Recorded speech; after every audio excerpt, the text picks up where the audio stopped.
नमस्कार। श्री हरिनारायण गोधाम की इस पावन धरा पर आप सभी का स्वागत है। आज के भौतिकवादी जीवन की इस भागदौड़ भरी जिंदगी में कहीं ना कहीं हमने स्वास्थ्य को पीछे छोड़ दिया, लेकिन समाज में स्वास्थ्य की लगातार आ रही गिरावट ने समाज को इस पर सोचने पर विवश कर दिया है। अब जब समाज इस पर विचारणीय हुआ है तो हमें नहीं पता कि अब हमें जाना किधर है, हमें क्या करना चाहिए।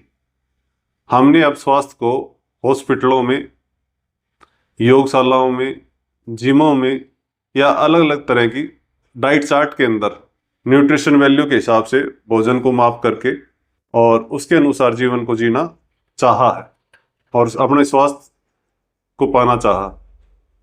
लेकिन हमारे बुजुर्गगण इस चीज को भली भांति जानते थे कि कैसे मौसम में किस तरह के रोग आते हैं और उन रोगों का निवारण उस समय किस तरह का भोजन करके और किस तरह का रहन सहन पाक करके उस मौसम के रोगों से बचा जा सकता है, जिससे कि एक दीर्घ आयु हम सबको प्राप्त हो सके स्वस्थ रहते हुए। इसके लिए आपको हमारी पीछे की 2-3 पीढ़ियों के पीछे की जो इतनी पीढ़ियां मिलेंगी उनमें आपको रोगी होने के चांसेस लगभग ना के बराबर मिलेंगे। और ये कोई हार्ड एंड फास्ट नहीं है, आज भी ऐसा संभव है, आज भी हम ये सब कर सकते हैं। बस आवश्यकता है तो जागरूक होने की, मात्र उन चीजों का पालन करने की जो हमारे बुजुर्गगण करते आए। उसके लिए जाने से पहले आपको इस चीज पर भी विशेष ध्यान देना होगा कि उस समय की जागरूकता कितनी अधिक थी कि आज से हजारों वर्ष पुरानी हमें पुरानी इमारतें, भवन मिल सकते हैं जिनमें महल हो सकते हैं, जिनमें मंदिर हो सकते हैं, लेकिन उनमें एक भी कोई हॉस्पिटल का जो भवन है वो हमें देखने को नहीं मिलता है। तो स्वस्थ रहने की जो प्रक्रिया हमारे ऋषिगण, हमारे बुजुर्गगण हमें देखते आए हैं, उस पर हमें विशेष ध्यान देना होगा। अब का जो समय चल रहा है वो वर्षा काल का समय चल रहा है, जिसमें वातावरण में नमी रहती है। वातावरण में नमी या तो समुद्र तटीय क्षेत्रों में रहेगी या हमारे यहाँ पर जो मैदानी क्षेत्र के जो इलाके आते हैं उनमें वर्षा काल में रहेगी। तो ऐसा क्षेत्र में जब नमी रहती है तो ऐसे क्षेत्र में वायु के दोष बढ़ने की संभावना अधिक हो जाती है। वायु के दोष मतलब जब भी बादल होंगे तो हमारे जोड़ों में दर्द बढ़ जाएगा, अचानक से स्टिफनेस आ जाएगी। माताओं को कहते हुए सुना होगा कि जैसे ही बादल हुए हमारे शरीर में अचानक से दर्द बढ़ गया। उस दिन, एक दिन के अंदर आपके शरीर का कैल्शियम कम नहीं हुआ, एक दिन के अंदर अचानक से आपके यूरिक एसिड नहीं बढ़ा। जो भी हम मतलब नई चीजों से जोड़ करके आज अपने शरीर को सोचने का विचार कर रहे हैं। इसके लिए आपको पांचों महाभूतों को समझना होगा। ना समझे तो मोटा मोटा अपने जो बुजुर्गगण जितने आए हैं उस तरह का जीवन जीना पड़ेगा। तो क्या करना चाहिए हमें ऐसे में? हमें ऐसे में कम से कम हिलना डुलना चाहिए, क्योंकि वायु का गुण बढ़ा हुआ है, चल गुण बढ़ा हुआ है, तो चलना नहीं चाहिए।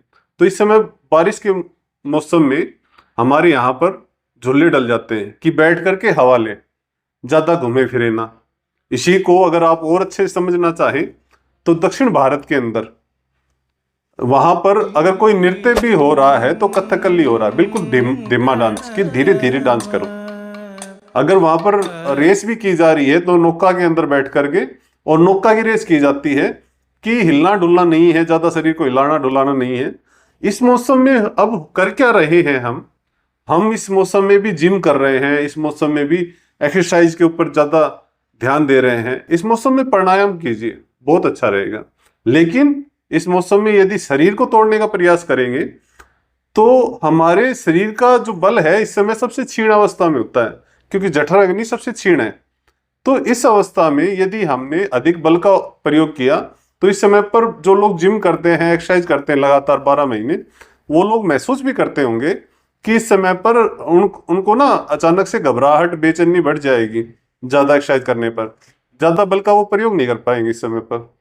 तो ऐसा करना भी नहीं चाहिए अगर ठीक से हम वातावरण को समझे तो इस मौसम में अब हम स्वतः ही समाज के अंदर देख रहे हैं कि जोड़ों के दर्द एक का एक बढ़ते ही जा रहे हैं, क्योंकि ऋतुचर्या का हम ठीक से पालन नहीं कर पा रहे। ये जो मैंने आज बताया ये मात्र इस सावन का एक छोटा सा पार्ट है। इस ऋतु के अंदर समझने का बहुत कुछ है, उसको हम आगे के पार्ट में भी आप सबके समक्ष लेकर के आए। उसके लिए हम चाहेंगे कि आप इसके लिए इन विचारों को आगे बढ़ाएं, ताकि पूरा समाज, पूरे देश दुनिया दोबारा स्वस्थ हो सके। जैसे हमारे बुजुर्गगण जीते थे, वो 100 वर्ष की आयु हम दोबारा प्राप्त कर पाए स्वस्थ रहते हुए। तो उसके लिए आप इस विचारों को यदि आगे बढ़ाएंगे तो बड़ा सहयोग होगा। इसके साथ आज के विचारों विराम देते हैं। जय हिंद, जय भारत।